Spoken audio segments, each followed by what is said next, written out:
Does your dog hate baths? I get it. I hate baths too. They stink. So in this video, what we're going to do is teach you how to train your dog to find it a little bit more enjoyable, or more preferably just to tolerate it and not fight us so much. So we're going to keep in mind a couple of things. We're going to make sure that we know our dog's thresholds.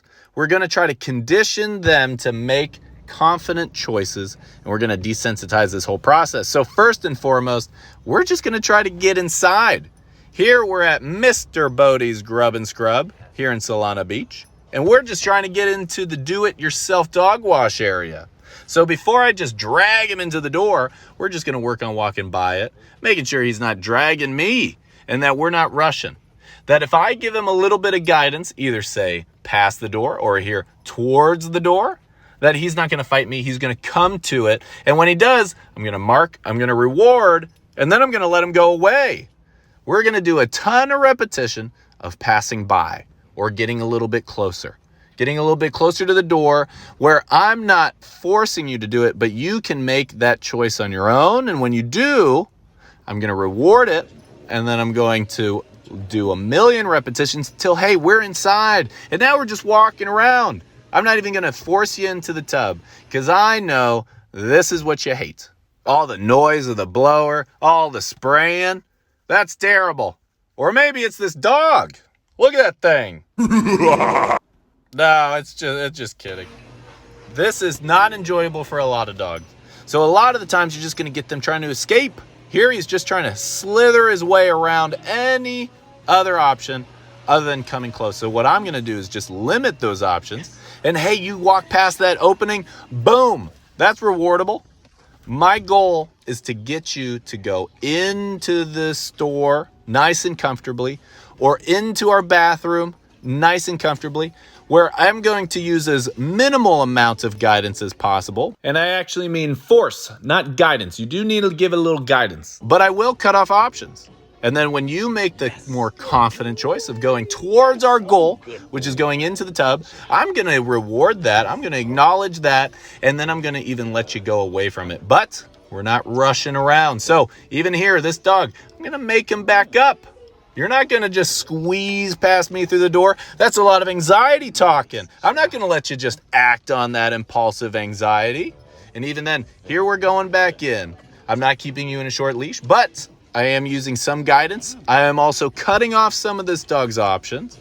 And then again, lo and behold, after enough repetition, I'm walking in, he walks in, boom, big praise, big reward.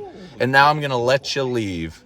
I'm not forcing, I'm not dragging you in here. I'm not flooding you or blowing way past your thresholds. However, I am making you make a decision.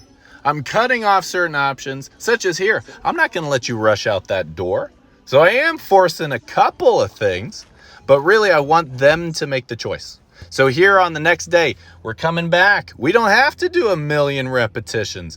Here we can just go straight on in with minimal guidance necessary. So if I was getting a lot of fight here, well, I wouldn't be going all the way in and straight to the tub. But here, we go in, we go out, we go back in. We're just going to pause. I'm not going to blow right through.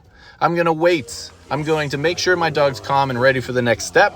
And now here, lo and behold, we're in the dog wash area, and we're just going to do some in and outs. I'm going to ask him for a little bit of confidence. He gives me that, I reward, then I'm going to let him leave. But inevitably, you're going to run into situations where you hit that threshold and they just can't. They just can't. They're going to wig out. And here's the most important thing. You've got to stay calm. Cut off options. Don't let them have all the freedom in the world, so they got to be on leash. If your dog's going to bite, got to be muzzled. And you just have to work on making sure that you stay calm, you stay confident, firm, clear, and simple in your guidance. And again, I'm just limiting options. I might get some twirling. I mean, this is an animal, and he's just trying to do all the things necessary, find an opportunity to get out. But hey, I cut off options. And then he gives me an alternative one, which happens to be into the tub. Huge reward, big praise. And then I'm going to let him go out. And then we're going to come right back in. But I'm, again, not necessarily just dragging his ass into the tub. I'm giving him time to really work through it on his own. I'm going to acknowledge only when he's giving me confident choices. Instead of me barking orders at him and dragging him through all of the thresholds, I'm going to have him make a lot of these choices, so then I can, in the end, do less. So now we get to part 2. Once we're nice and calm, I don't have to trap him into the tub. Then we're going to actually start working on scrubbing. So here, even without the water, I'm just going to start making noise. I'm going to go through the motions. I'm going to start to have that hose going up and down, making all this noise. Why? Because that's sensitive. That's already causing stress. He doesn't like it, clearly. He's avoiding. So if he can just tolerate even me touching him before we're even scrubbing, I'm just making sure I can handle him. I can ask him to sit. I can pick his butt up. I can touch him, and he's not freaking out.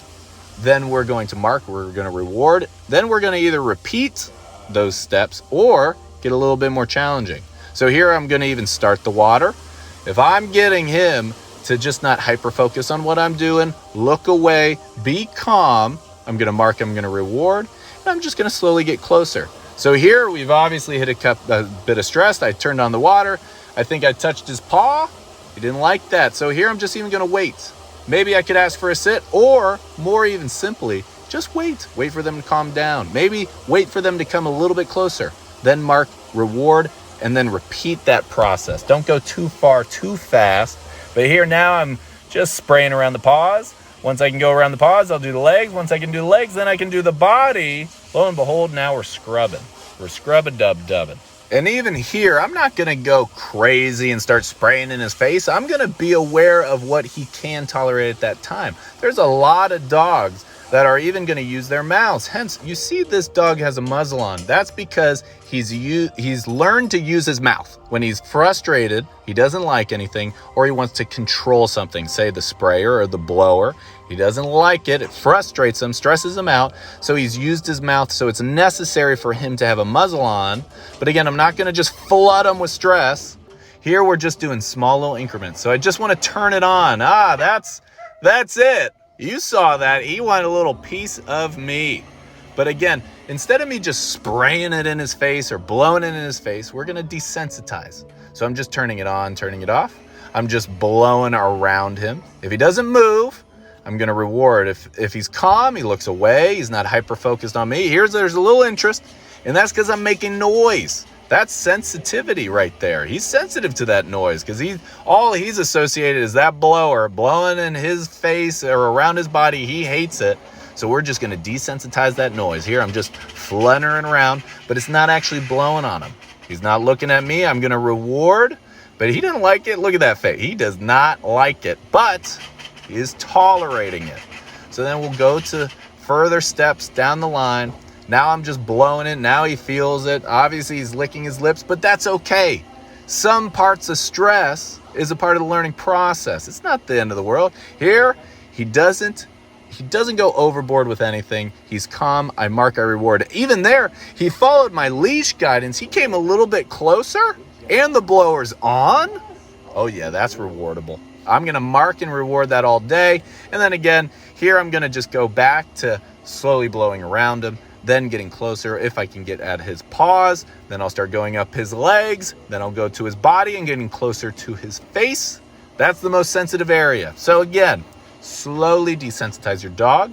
Know their thresholds, what they're super sensitive to. So if they don't like getting blown in the face, don't blow them in the face just yet, but work your way closer to them. And if they're working with you, they're calm, they can ignore what you're doing, they're not hyper-focused trying to bite you. Reward, even release, and look at that, we're done.